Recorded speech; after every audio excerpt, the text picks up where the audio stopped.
그냥 처음에는 살 마음이 없었어요. 예? 처음에는 살 마음이 없었다가 옆에 있는 할아버지가 삽니다. 옆에 있는 할머니가 삽니다. 그러면 가만히 있다가 마음에 이게 유혹이 옵니다. 무슨 유혹이 옵니까? 아, 저 영감이 사고 저 할머니가 사면 내가 안 사면 내가 더 일찍 죽을 것 같아. 저거 먹어야 오래 살 것 같아. 그래서 마음에 원래 살 마음은 없었는데 덩달아서 군중심리에 의해서 사게 되는 경우가 있다고 하는 것이죠. 여러분의 삶이 어때요? 이 사람이 뭐라고 그러면 그럴 것 같다. 미국에 가면 잘 살 것 같다. 그래서 미국에 왔어요. 미국에서 저 LA로 가면 잘 살 것 같다. 저 DC에 가서 사업을 하면 잘 되겠다. 저 게이더스burg에 가서 하면 좋겠다. 페어팩스는 살기 좋은 동네다. 그런데 한번 여러분 보십시오. 이것저것 다 말을 해도 결론은 뭡니까? 인생은 수고 슬픔뿐이에요. 어디에도 진리는 없어요. 어디에도 내 마음에 딱 맞는 구석은 없더라고요. 맞는 것은 없어요. 높은 빌딩을 가지고 살아봐도 높은 빌딩을 가지고 사는 사람은 나름대로 근심이 있는 거예요. 그러니까 히브리서에서 말씀하시기를 여러 가지 다른 교훈에 이끌지 말라. 뭐가 그러느냐? 마음은 은혜로서 굳게함이 아름답고, 은혜라고 하는 건 뭡니까? 하나님을 믿고 하나님을 가까이 하고, 할렐루야, 하나님을 의지하고 하나님이 주시는 대로 그대로 따라가고, 하나님을 내 구주로, 하나님을 내 친구로, 하나님을 내 목자로 삼고 살아가는 이 생활이 은혜라고 하는 거예요. 은혜. 아멘. 하나님이 주시는 것은 감사하고, 아멘. 하나님이 주시는 것은 좋은 것이고, 아멘. 하나님이 살게 하신 곳이 아름다운 땅이고, 아멘. 하나님이 주신 직업도 이것도 하나님이 허락하신 것이고, 아멘. 하나님께서 가라고 한 교회도 아름다운 곳이고, 아멘. 오늘도 이렇게 예배 나와서 은혜 받는 이 자체가 좋은 거라는 얘기예요. 이것이 은혜 생활이죠. 그러니까 은혜 생활을 하는 사람은 음식으로 할 것이 아니다 라고 말하는 거예요. 음식으로 할 것이 아니라고 하는 것은 보여주는 거 말이에요. 오늘은 스테이크 먹었다, 오늘은 뭐 다른 좋은 음식을 먹었다, 자랑을 하는 거예요. 그렇지만 그런 것들을 가지고서는 우리가 만족이 없다는 것입니다.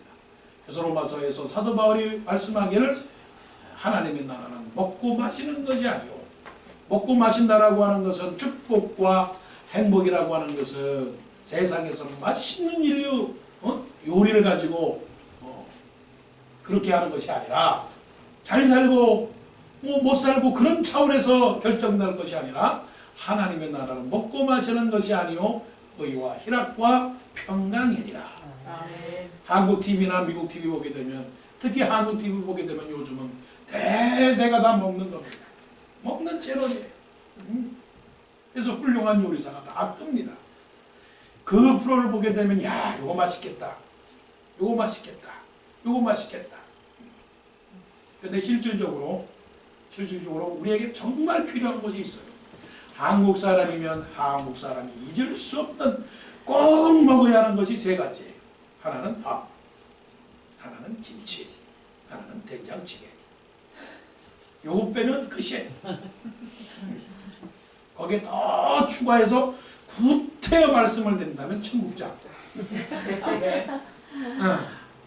청국장. 그런 구수한 게 최고지. 미국에 살면서 나는 그런 거 안 먹어도 돼. 그래서 30년 동안 김치 안 먹고 밥 안 먹고 된장찌개 안 먹는 사람은 겉모양은 한국 사람인데 속은 미국 사람이에요. 그러니까 우리의 자녀들도 김치 좋아해야 되고 된장찌개 좋아해야 되고 밥 좋아해야 돼. 그런 사람들이 한국 사람이라고 하는 겁니다. 세상에 살면서 우리에게 김치찌개 또 된장찌개, 밤이라고 하는 게 뭐냐면 예수님의 은혜예요. 예수님의 은혜를 먹어야 건강하고, 예수님의 은혜를 보아야 아름답고 화평한 것이라는 거예요. 그래서 세상의 것을 가지고 자랑하거나 세상의 것을 가지고 만족할 것이 아니고 하나님의 은혜로 살아라. 하나님의 은혜로 강건하라 그렇게 아멘. 말씀하고 있는 것입니다. 그 두 번째는 또 뭐라고 말씀을 하시느냐면 12절 13절에 말씀하시기를 11절에 그러므로 예수도 자기 피로써 백성을 거룩하게 하려고 성문 밖에서 고난을 받으셨느니라. 은혜로 굳게 함이 아름답고 말씀을 하면서 그 다음의 단계로 사실은 점진적 설명입니다. 그러면 은혜로 사는 것이 무엇입니까? 은혜로 굳건하게 하는 것이 무엇입니까? 그것은 예수 그리스도께서 고난을 받으신 것처럼 우리도 또한 고난을 받는 것이 성도의 삶입니다. 말씀하는 거예요. 은혜는 무엇입니까? 은혜로 사는 것은 고난을 받는 삶입니다. 고난이라고 하는 것은 수고하고 애쓰는 겁니다. 은혜로 사는 것은 수고하고 애쓰는 것이에요. 기독교인의 삶은 수고하고 애쓰는 것입니다. 수고하고 애쓰지 않는 그런 신앙인은 버스를 타고 요금을 내지 않는 것과 마찬가지예요. 공짜로 버스를 타는 것과 마찬가지예요. 밥 먹고 밥값 안 내는 것이에요. 하나님의 은혜를 받았으면 어떻게 해야 됩니까? 고난을 받는 삶을 살아야 되는 것이에요. 10절부터 12절까지 그 말씀은 어떤 말씀이냐면 구약의 제사를 말씀을 하고 있는 거예요.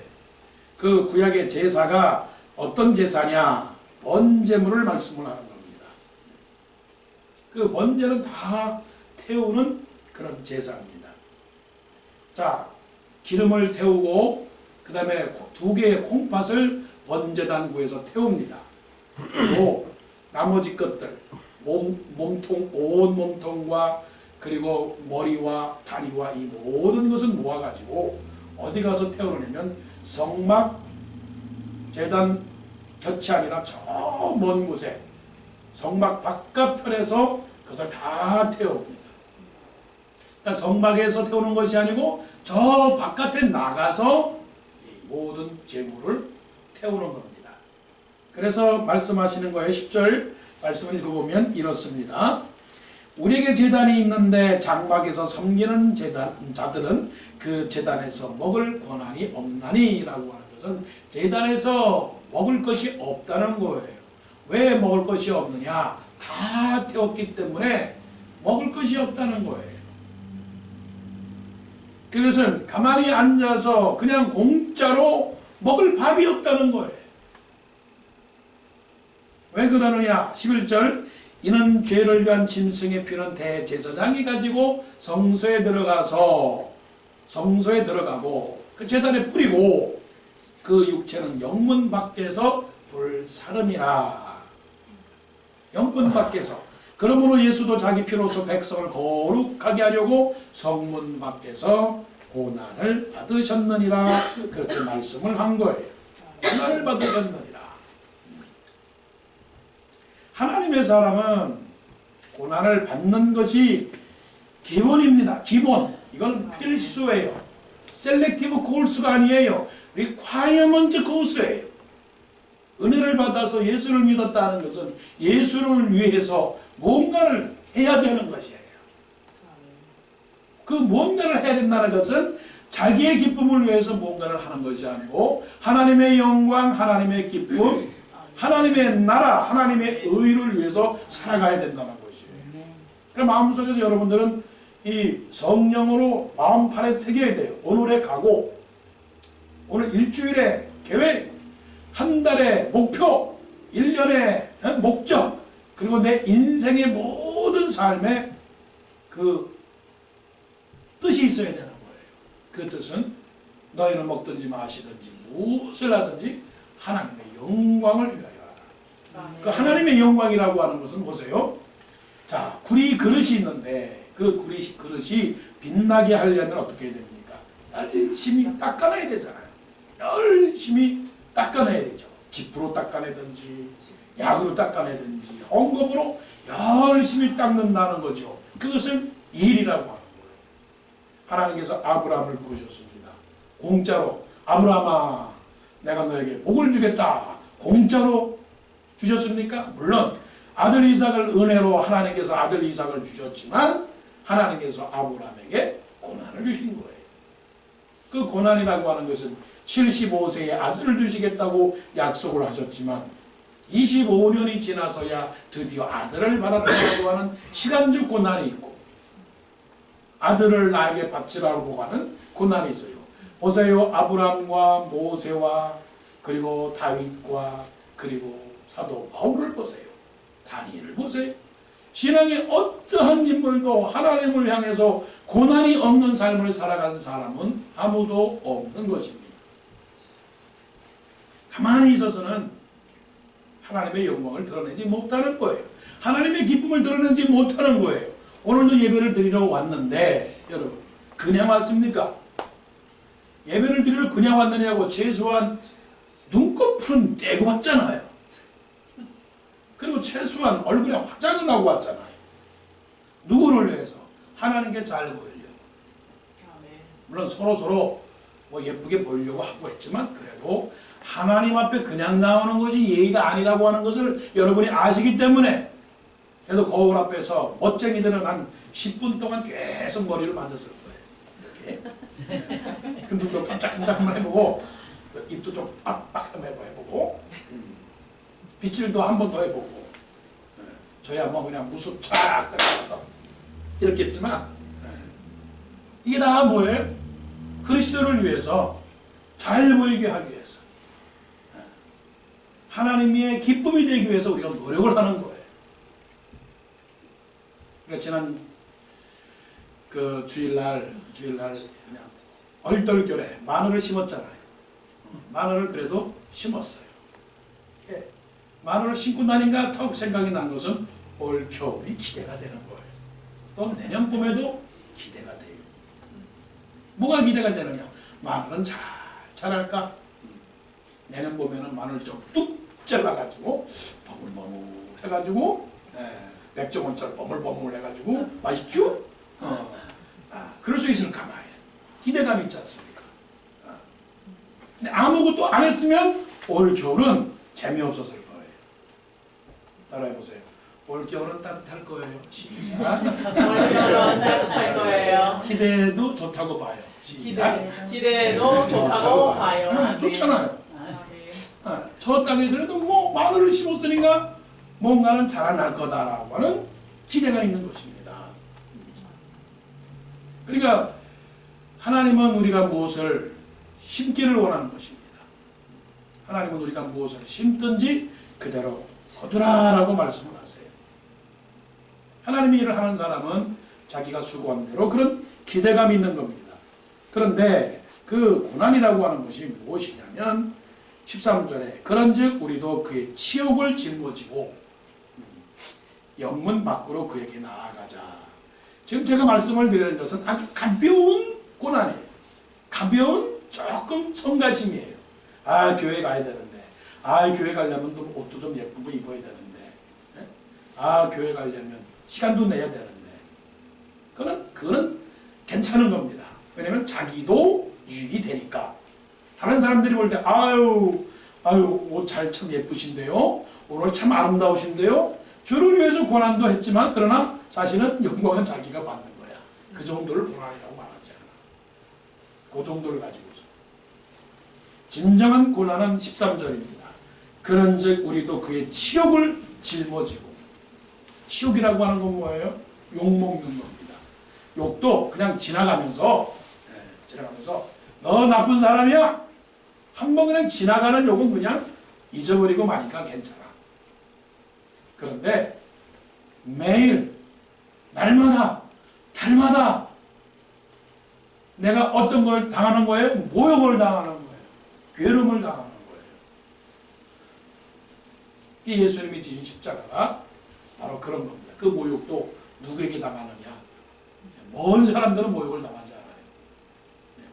가까운 사람들, 믿는 사람들, 세상 사람들, 직장에서 모욕을 당하고, 예수 믿는다고 모욕을 당하고, 군대에서 예수님을 믿는다고 당하고, 가정에서 아내가 예수 믿는다고 핍박을 당하고, 교회 가지 말라고 그러고, 또 부모들이 예수님을 믿지를 않는데, 자녀들이 교회 나간다고 그렇게 말을 하고, 이게 뭡니까? 이게 치욕을 짊어지고 영문 밖으로 그에게 나가자. 영문 밖이라고 하는 건 뭐냐? 예.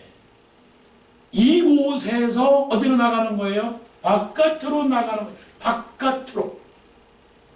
신앙은 내 안에서 감사합니다. 은혜 받았습니다. 찬양합니다. 이것으로 끝나는 게 아니고 마음을 여는 거예요. 여는 거예요. 마음을 열을 때 무슨 일이 생기느냐? 마음을 열기 전에는 나밖에 생각이 나지 않았지만 마음을 여니까 남을 생각하게 되는 거라는 거예요. 남을 생각. 그래서 존 올트보그라고 하는 그 목사님이 쓴 책 가운데서 이런 책이 있어요.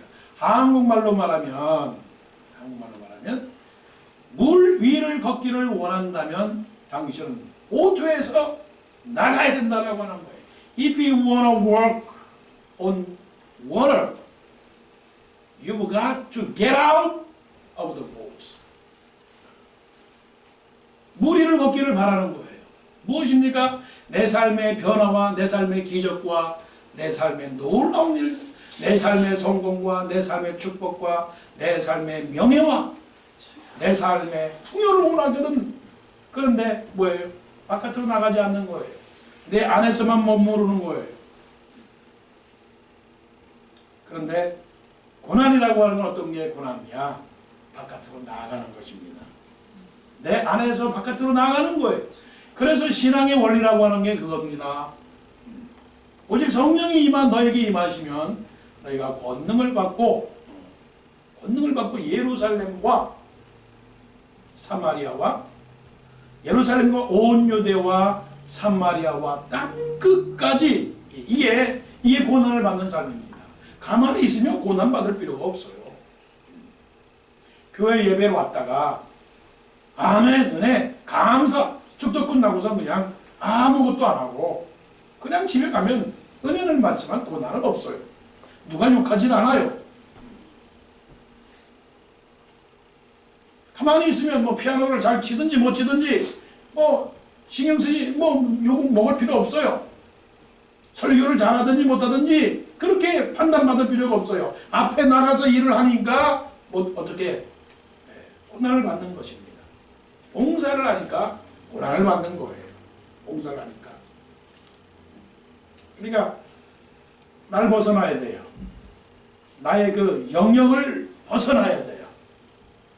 나의 관념과 나의 고정관념 이런 모든 생각, 내 주관 이런 것들을 다 벗어나가야 돼요. 이것이 고난받는 삶입니다. 내가 생각할 때 그것은 안 돼. 이것은 안 돼. 그런 것이 아니라 먼 밖으로 한번 여러분들 생각을 한번 바꿔보세요. 내가 생각하는 삶의 은혜 중심 쪽에서 뭔가 내 마음을 활짝 열고 무엇이 하나님께서 원하시는가를 묵상해 보시라고요. 그러면 그것이 고난받는 삶입니다. 그렇다고 해서 문 밖으로 나가니까 교회 밖에서 헌신하는구나. 그런 것은 아니고 내가 은혜를 받고 마음을 넓혀서 하나님께서 원하시는 그것을 조금 더 영역을 넓혀라고 하는 것이죠. 그 삶이 어떤 삶이냐? 영역을 넓히는 삶이 말씀 속에 16절입니다. 그것이 선을 행하라 라고 하는 거예요. 선을 행하라. 13장 16절 보세요. 오직 선을 행함과 서로 나누어 주기를 잊지 말라. 하나님은 이 같은 제사를 기뻐하시느니라. 이게 점진적인 것이에요. 은혜를 받은 사람, 은혜로 굳건히 하는 사람은 고난을 받게 되고 고난을 받은 사람은 어떻게 하느냐? 선을 행하게 된다라고 하는 거예요. 이것이 고난이에요. 선을 행하지 않으면 고난을 당하지 않습니다. 행동하기 때문에 고난을 당하는 거예요. 자, 구약은 한 곳에서 예배를 드렸습니다. 그냥 한 장소에서 구약에서는 그 자리에서 예배를 드렸어요. 그것이 예배당이고 그것이 성막이었어요. 그것이 지성소였어요. 그런데 예수님께서 오셔가지고서는 그 예배하는 곳이 예루살렘만이 아니었어요. 이것이 요한복음 4장에 나오는 말씀입니다. 그 사마리아 수가성의 한 여인이 예수님께 물어봤습니다. 유대인들은 예배하는 곳이 이 산에도 있고 저 산에도 있다고 제가 들었습니다. 그러면 어느 산에서 예배하는 것이 올바릅니까? 라고 예수님께 물어봤어요. 그랬더니 예수님께서는 말씀하시기를 예배하는 곳이 이것도 아니요 저것도 아니라 아버지께 정말로 예배할 때가 올 것이다. 하나님은 예배하는 자를 찾으시는데 하나님은 영이시니 신령과 진정으로 예배할 지니라 라고 말씀을 했어요. 그러니까 구약의 제사와 신약의 제사의 차이는 구약의 제사는 한 곳에서 예배를 드리는 것이 예배였지만 신약의 제사는 영과 진리로 예배하는 그곳이 예배의 신약의 예배의 의미예요. 그 말씀은 예수님을 모시고 살아가는 그 어디나 하나님을 예배하는 곳이 된다라고 하는 것이죠. 그러면 그것이 어떤 예수님이 계시면 어떻게 되느냐면 16절에 말씀하시는 것처럼 오직 선을 행함과 서로 나누어 주기를 잊지 말라. 하나님은 이 같은 제사를 기뻐하시느니라. 제사래요. 제사. 그 제사가 어떤 제사냐? 영과 진리의 마음을 가진 사람이 선을 행하여 주고 또 나눠주기를 좋아하는 그 삶의 모습을 하나님은 인정하실 때 그것이 제사라고 하는 거예요. 그것이 예배라고 하는 거예요. 그것이 하나님의 기쁨과 영광이 되는 그런 예배라고 하는 것이죠. 자, 예루살렘에서 여리고로 내려가는 한 사람이 있었습니다.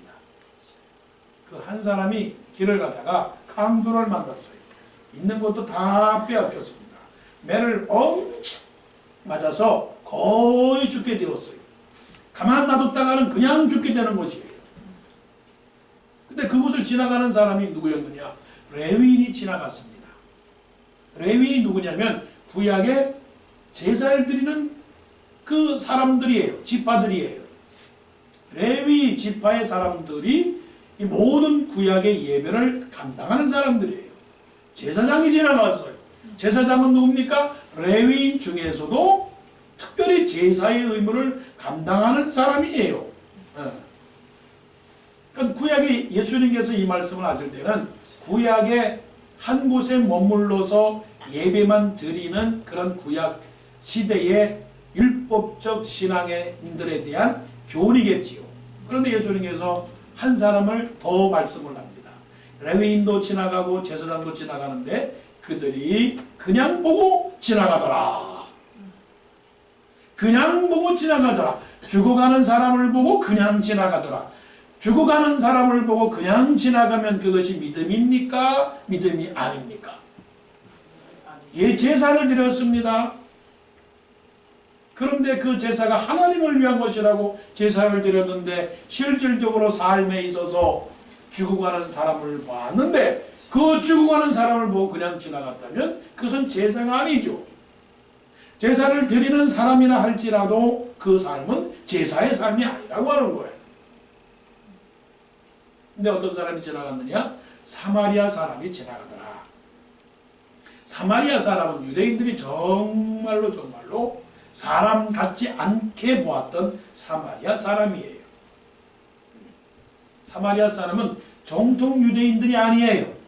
이방 사람들과 섞여서 나온 이세가 누구냐? 사마리아 사람이에요.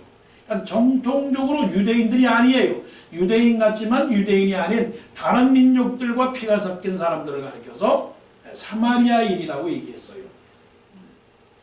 곧 그것은 무엇인고래 바벨론으로 포로로 잡혀가는데 예루살렘 땅에 유대인들이 남아 있었는데 그 남아있는 유대인들에게 바벨론 사람들이 와서 같이 결혼을 했어요. 남아있는 사람들을 보니까 돌아와서 보니까 이 사람들이 우리의 그 민족이 아니라 바벨론 사람들의 피가 섞였다라고 해서 그 사람들을 아예 제껴놨다는 거예요. 그런 사람이 있었는데 이 사람이 강도를 맞아서 죽어가는 사람을 보고 나서는 어떻게 했느냐? 가서 상천한데 기름을 부어주었어요. 약을 발라주었어요. 그리고 업고 말에 태워가서 영안에 데려다 주었어요. 그리고 말하기를 비용이 더 들면 내가 돌아오는 길에 와서 이 비용을 더 지불하겠습니다. 레위인이나 제사장이나 시간도 낭비가 될 것이고 재물도 써야 될 것이고 또 자기도 몸도 다칠 것 같기도 하고 여러 가지로 힘들었겠지요. 그런데도 불구하고 이 사마리아 사람은 그런 희생과 그런 어려움들을 극복해 나가고 선을 행했기 때문에 예수님께서 이 말씀을 듣는 제자들에게 그렇게 질문을 했어요. 이 가운데에 진정한 이웃이 누구이더냐? 저는 최근 우리 가운데서 하나님께서 우리의 가슴과 우리의 입으로 나눈 그 대화들을 한번 생각을 해봅니다. 하나님께서 우리에게 우리의 가슴 속으로 나눈 그 모든 대화들 가운데 주제는 그겁니다. 나눔과 섬김이라고 하는 그런 단어예요. 그 나눔과 섬김이라고 하는 게 지금 우리가 있어서 나누자, 있어서 섬기자라고 했던 것은 아닙니다. 약한 가운데서도 약한 자들을 도와주고 없는 것 가운데서도 없는 사람들을 도와주려고 하는 그런 마음들이 우리 가운데서 지금 일어나고 있어요. 그런 대화들이 세상적인 기준으로 본다면 할 일 없이 시간 남은 사람들이 그냥 앉아서 그냥 언어 공중에만 그저 진동시키는 그런 대화라고 할지도 몰라요. 근데 하나님께서 우리 마음에 확신을 주는 것은 이렇게 살아가는 것이 하나님이 원하는 것이고 이렇게 말하는 것이 하나님의 은혜고 이런 목표를 가지고 살아가는 것이 하나님의 뜻이라고 하는 것을 충분히 알아요. 그래서 우리는 압니다. 무엇이냐?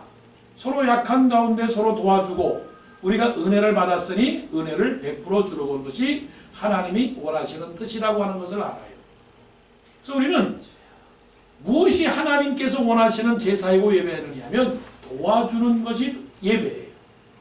이것이 거기까지 나아가야 돼요. 앉아서 예배를 드리는 것만이 예배가 아니라 선을 행하고 나눠주는 것이 예배예요. 하나님의 말씀입니다. 약간 가운데 필요한 것을 도와달라고 하는 것, 그리고 또한 도와주는 것이 하나님의 예배입니다. 한번 얘기해 보세요. 저 좀 도와주세요. 시작. 저 좀 도와주세요. 그러면 그럴 거예요. 나도 줄 것도 없는데 너한테 뭘 줘? 네. 그러니까 나도 도와줄 것이 없고 너도 나한테 줄 것도 없으니 입 딱 다물고 그냥 입 다물고 살아. 그냥 참고 살아. 그렇게 할 수가 있단 말이에요. 근데 하나님은 그러지 않아요. 나도 도와줄 것이 없지만 내가 당신을 도와줘야 될 마음이 있고 또 당신도 받을 필요가 없는 사람이라 할지라도 또한 나의 도움을 받을 필요가 있다는 것을 아는 것. 이것이 바로 하나님이 원하시는 거죠. 그러니까 우리가 물어봐야 돼요. 뭐 도와드릴 것이 없습니까? 인사하세요. 시작. 뭐 도와드릴 것이 없습니까? 사람들은 이럴 때마다 꼭 필요한 생각나는 거지 돈이라고 생각을 해요. 그래서 사람들이 이런 말을 해요. 주고받는 현찰 속에 싹 들어놓자. 개념을 바꿔야 돼요. 남을 도와주는 것이 꼭 돈만은 아니다. 재물만은 아니다라고 하는 게 은혜예요. 이건 여러분들이 세례를 받으셔야 돼요. 남을 도와주는 것이 꼭 재물만은 아니다. 세 번 따라하세요. 시작. 남을 도와주는 것이 꼭 재물만은 아니다. 남을 도와주는 것이 꼭 재물만은 아니다. 남을 도와주는 것이 꼭 재물만은 아니다. 이때 탁 튀어나오는 거 뭐냐면 말 한마디가 천냥빛을 갖는다. 얼마나 좋아요. 말 한마디라도 가지고도 천냥빛을 갚는 겁니다. 근데 우리는 그 천냥을 사용하지 않아. 말 한마디를 사용하지 않아. 그러니까 말 한마디를 사용하지 않을 때 매주마다 우리는 천냥을 잃어버리는 거예요. 공중으로 천냥을 계속 날려버리는 거예요. 그 말은 내가 큰 부자가 될 수도 있었는데 그를 사용하지 않으므로 그 천냥을 다 잃어버리는 거예요. 이게 무슨 계산이에요? 영적인 수학이에요. 말 한마디로 천냥 플러스 또 말 한마디로 천냥 해서 억만장자가 되는 큰 부자가 될 수 있는데 그 마음을 다하지 않기 때문에 가난뱅이가 되는 거예요. 자, 한번 옆 사람에게 한번 천냥을 한번 줘봅시다. 어떻게 천냥을 주느냐? 얼마나 힘드세요? 시작. 얼마나 힘드셔요. 예. 그건 천냥짜리가 아니고, 반냥짜리밖에 안 돼. 나도 힘든데 당신도 얼마나 힘이 듭니까? 뭘 도와드릴까요? 뭘 도와드릴까요? 이런 마음들이 하나하나 자라갈 때 우리 마음이 어떻게 됩니까? 부자가 되는 거예요. 아, 내가 힘들 때 저 사람이 나를 위해서 기도하고 있구나. 저 사람이 기도하면 그 기도가 이루어지는 것을 나는 믿지. 그런 확신 속에서 우리가 어떻게 해요? 이 세상을 이겨나갈 수 있는 거예요. 지난 또 2달 동안 나는 하나님께서 우리 가운데 지난 2달뿐만이 아니고 2015년도에 손님들이 많이 왔다 갔습니다. 선교사님들도 왔다 갔고 강사님들도 왔다 가셨고 손님들이 많이 왔다 가셨습니다. 근데 그분들이 올 때마다 마음속으로 생각이 듭니다. 어떻게 할고, 어떻게 밥을 사주고, 어떻게 떡을 사주고, 어떻게 할고, 그런 고민을 하는데 그분들이 가서 또 전화를 합니다. 전화를 해요. 뭐라고 전화를 하느냐? 목사님 감사합니다. 속으로 감사할 것이 없는데, 죄송한 것밖에 없는데, 그런데 그분들이 말합니다. 어쩌면 그 교회는 사랑이 많습니까? 속으로 사랑은 사랑. 마음은 있지만 육신이 약하도다. 아이 부끄러워. 전화를 좀 빨리 좀 끊지. 그냥 빠이빠이 하고 그냥 잘 왔습니다 하고 끊지. 무슨 그렇게 말씀이 많은가. 아유 고맙습니다. 뭐가 고맙습니까? 아유 그냥 성도님들의 사랑이 엄청나게 많았어요. 깨닫는 게 있어요. 아, 사랑을 받긴 받았구나. 무슨 사랑을 받았을까? 목사가 모르는 사랑을 목사 없는 데서 줬구나. 그러면 나는 모르지만 누가 알아요? 하나님은 아셔요. 그러면 나 또한 하나님의 종이기 때문에 하나님 아버지가 한 일은 또한 나는 알아요. 그게 목사의 특권이고 하나님의 종의 특권이에요. 여러분은 모르지만 저는 알아요. 무엇을 아느냐? 영적으로 다 깨달아요. 얼마나 감사한 일이에요. 아, 그렇구나.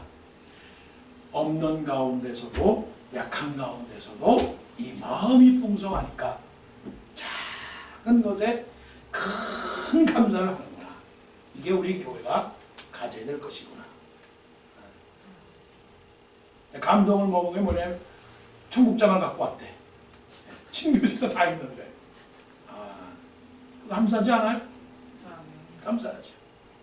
그러므로 교회 올 때마다 작은 것이라도 서로 나누고 잔치를 벌이고 어떤 사람이라도 그냥 말이라도 잘 오셨습니다. 잘 가세요. 환영이라도 해도 얼마나 감사한 일이에요. 이런 모습이 성도의 생활이에요. 하나님을 믿고 은혜로 굳건하십시오. 그리고 주를 위하여 어떤 일이라도 고난을 받으세요. 그리고 서를 행하고 나눠주세요. 이것이 오늘 말씀 속에 가르쳐주신 3가지의 말씀이고 다음 주일에는 그 뒤를 이어서 4가지 플러스 4개지. 그래서 7가지의 성도의 생활에 대한 말씀을 증거하도록 하겠습니다. 기도드리겠습니다.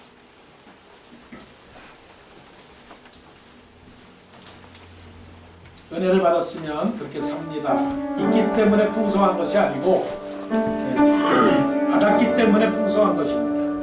하나님의 은혜로 풍성한 삶을 우리가 살기를 원합니다.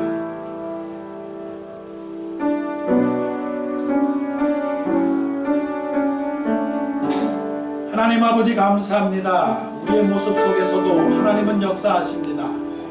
하나님 은혜로 강건하게 하시고 예수 그리스도를 통해서 우리가 살아가는 그것이 힘들더라도 잘 참고 견디게 하시고 우리가 또한 선을 행하고 나눠주는 삶을 살게 하여 주옵소서. 감사드리오며 예수님의 이름으로 기도드리옵나이다. 아멘.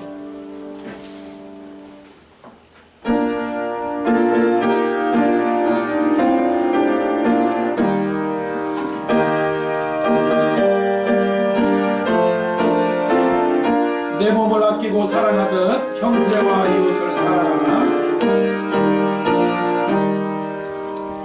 내 마음과 정성을 다하여서 주 너의 하나님을 사랑하라. 내 몸을 아끼고 사랑하듯 형제와 이웃을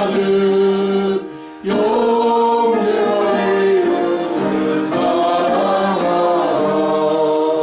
주께서 우리에게 명하시를 그 명령 따라서 살아가리.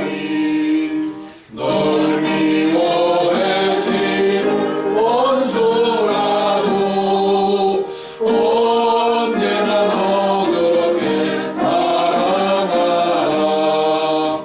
널 비방하는 자 위에서도 진실한 마음으로 목을 빌라.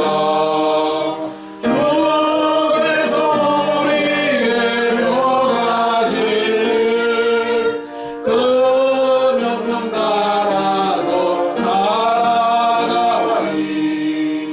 나 항상 주님을 멀리하고 형제를 사랑하지 못하여가 이러한 죄인을 살아가사 주께서 몸버려 죽으셨다.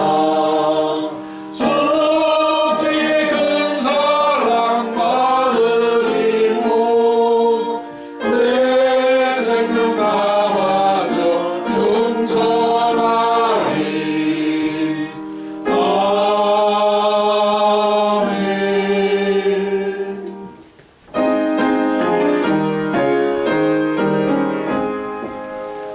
만국의 원하리 온 백성 찬송을 이루고 저 천사여 찬송하세. 찬송 성문 성자 성령 아멘. 하나님 감사합니다. 은혜로 살고 주님을 위하여 고난받고 선을 행하고 나눠주는 삶을 통해서 온전한 예배자 되기를 원합니다. 하나님 앞에 또한 드립니다. 드리는 것보다 더 많이 또한 주실 줄로 믿습니다. 아멘. 새직과 영주권과 시민권과 새직장과 우리의 자녀들에게도 함께하여 주셔서 하나님의 은혜로 살아가는 사람 늙어도 결실하며 빛이 정적하며 하나님 백수가 될 때에도 버리지 않는 축복을 받을 줄로 믿습니다. 아멘. 사랑이 만나 섬기는 박상열 장로님 또 박미성 집사님 성은이 다하니 그 가정에 함께하시고 기도한 대로 이루어지게 하시고 기도한 대로 헌신하게 하시고 기도한 대로 축복받게 하시되 영권과 하나님 물권을 다 지고 하나님의 나라를 섬기는데 부족함이 없도록 도와주시옵소서. 하나님께서 이 모든 것을 은혜로 채워줄 줄로 믿사오며 우리 주 예수 그리스도의 이름으로 기도드리옵나이다. 아멘.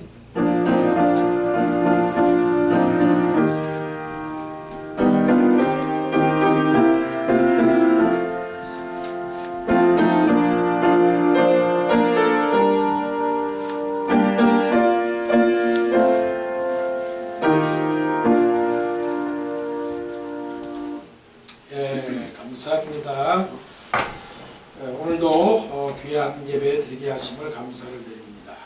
오늘은 풍성한 잔치가 되겠습니다. 우리 박장로님 가정에도 친교하셨고 또 청국장도 있고 저 바깥에 이제 불을 피워서 고구마를 좀 굽겠습니다. 오늘 좋은 잔치 되기를 원합니다.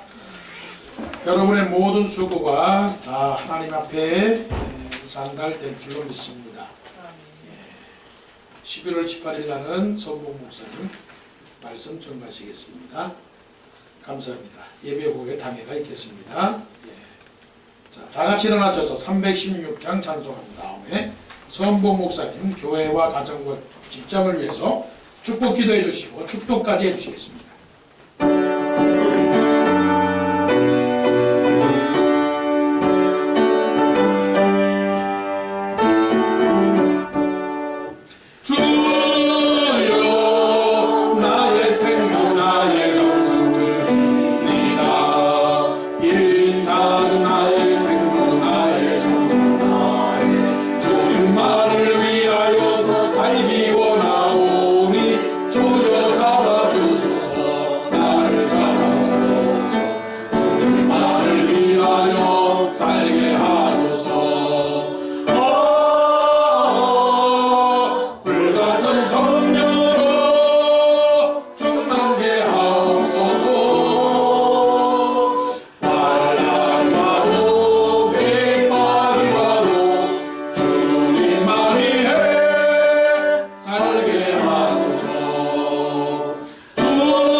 할렐루야. 좋으신 하나님, 예수 그리스도의 이 고난을 우리가 피하지 아니하고 받아들여서 그 고난을 통하여서 은혜 받고 축복받는 시간 되게 해주시니 감사합니다. 아멘. 그리스도가 죽음이 없고 축박이 없었으면 구원도 없었습니다. 그 구원의 영광을 바라보며 살도록 우리에게 소원과 꿈을 주시니 감사합니다. 오늘 한 주간도 아버지 하나님 그 말씀을 붙들고 승리하는 귀한 한 주간 될 수 있도록 기름 부어주시고 축복해 주시옵소서. 아멘. 지금은 예수 그리스도의 무한하신 은혜와 아버지 하나님의 영원하신 사랑과 아멘. 오해사 성령님 함께하시고 내주하시고 충만하시니 오늘 이 말씀을 붙들고 고난도 능히 우리가 감당하기를 자청하는 그 심령 위에 우리 주님께서 가정과 그 직장과 사업과 자녀에 영원토록 항상 함께 하시기를 주의 이름으로 축원하옵나이다. 아멘. 아멘.